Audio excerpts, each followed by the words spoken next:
Ma'am कसं वाटतंय? नमस्कार, तुम्हाला श्रेष्ठ महाराष्ट्राकडून महिला सन्मान मिळाल्यावर मला खूप आनंद झालाय. श्रेष्ठ महाराष्ट्र याच्याकडनं मला माझा जो गौरव झाला, जीवन गौरव पुरस्कार, हा मला पुरस्कार अत्यंत महत्त्वाचा वाटतो. प्रत्येक महिलाला, मग ती कोणत्याही क्षेत्रातली असो, तिची जो कामगिरी उत्तम असेल आणि ते जर जाणलं तर असा सन्मान जर मिळाला तर पुढे काम करण्यास त्यांना प्रेरणा मिळते.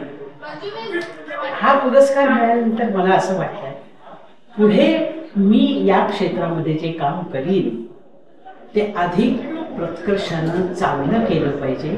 ही माझ्यावर एक परिचित जबाबदारी आहे आणि ती जबाबदारी परिपूर्ण करीन असं माझं आश्वासन. मराठी रंगभूमीवर तुम्ही अधिराज्य गाजवलंय, तुम्ही संगीत नाटकात काम केलंय, चित्रपटांमध्ये काम केलंय, तर कसा होता तुमचा हा प्रवास? काय सांगाल त्याच्याबद्दल? हा प्रवास म्हणजे माझ्या वयाच्या 4थ्या वर्षापासून मी काम करते. म्हणजे 4 वर्ष, 14 वर्ष, 24 वर्ष, 54 वर्ष, 64, 74, 75 आणि 76 एवढ्या वर्षाच्या प्रवासात दर 10 वर्षांना एक पिढी बदलते. प्रत्येक पिढीची विचारधारणा बदलते, त्यांची लाईफस्टाईल बदलते, काम करण्याची पद्धत बदलते. पण आनंदाची गोष्ट अशी आहे की या सगळ्या पिढीबरोबर मी काम केलंय, पण मी मात्र तशीच आहे. मी मात्र बदलली नाही. काळ बदलला, पद्धत बदलली, आमची इंडस्ट्री बदलली, माणसं सुद्धा बदलली, पण काम तेच राहिलं. मला या सगळ्यांबरोबर बदलतो जो काळ आहे त्या प्रत्येक काळामधून मला शिकायला मिळालं. मला मर्ज होता आलं. आपण बदललं पाहिजे, नवीन पिढीबरोबर आपण काम केलं पाहिजे. त्यामुळे नवीन पिढीला मला समजून घेता आलं. माझे कोणतेही विचार नवीन पिढीवर लादण्यापेक्षा नवीन पिढीचे विचार मी घेऊन मी जर पुढे गेले तर मला त्यांच्याबरोबर पुढची 25 वर्ष काम करता येईल असा विचार मी डोक्यात धरून म्हणजे हा विचार माझ्या डोक्यात आहे आणि माझा पुढचा आत्तापर्यंतचा प्रवास चालू आहे. मॅम, जेव्हा तुम्ही चित्रपटात काम करायला लागलात, नाटकांमध्ये काम करायला लागलात, तेव्हा स्त्रीला ते चौकटीत पाहायचं किंवा गृहिणी म्हणून त्याकडे बघायचं, पण तुम्ही ते कसं सांभाळलं, कसं त्या अडथळ्याला पार करून केलं? कर्मधर्म संयोगानं माझ्या घरामध्येच कला होती, कारण माझी आई शांतापते असल्यामुळे घरात आर्थिक समृद्धी होती. त्यामुळे मी कोणतं क्षेत्र निवडावं हे माझ्यावर ठेवलं.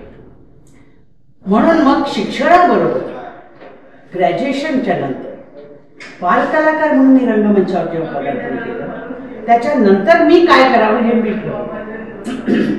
आणि मी काय ठरवल्यानंतर जेव्हा माझं कुटुंब, त्या कुटुंबांची साथ मला मिळाली आणि अशी कोणतीही चौकट माझ्या कुटुंबामध्ये माझ्या सासरकडनं नव्हती की तू अमुकच एक केलं पाहिजेस असं नाही. माझ्या सुदैवानं माझ्या सासरची सर्व मंडळी तुला जे हवं ते कर, आमची तुला साथ आहे अशा पद्धतीनं केलं आणि म्हणूनच मला वाटतं मी आजपर्यंत काम करू शकले. आपली घर आणि तुमचं करिअर हे कसं सांभाळत आणि काय सल्ला द्या तुम्ही आजच्या पिढीला याच्याबद्दल? माझं घर हे माझ्या एकटीचं नव्हतं, आम्हा दोघांचं. त्यामुळे घर आम्ही दोघांनी सांभाळलं, संसार आम्ही दोघांनी केला, काम आम्ही दोघांनी केलं, पैसे आम्ही दोघांनी मिळवले, मुलाचं संगोपन आम्ही दोघांनी केलं. आम्हाला वेळ नसला तर माझ्या पतिराजांनी ते केलं, त्यांना वेळ नसला तर ते मी केलं, मला स्वयंपाकाला वेळ नसला तर आमच्या पतिराजांनी स्वयंपाक केला, त्यांना वेळ नसला तर मी स्वयंपाक केला. दोघांनी मिळून ह्या घराच्या भिंती आम्ही कायम ठेवल्या.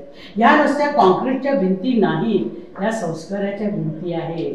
ह्या संस्काराच्या भिंती मजबूत ठेवण्याचं काम फक्त घरातल्या स्त्रीच आहे.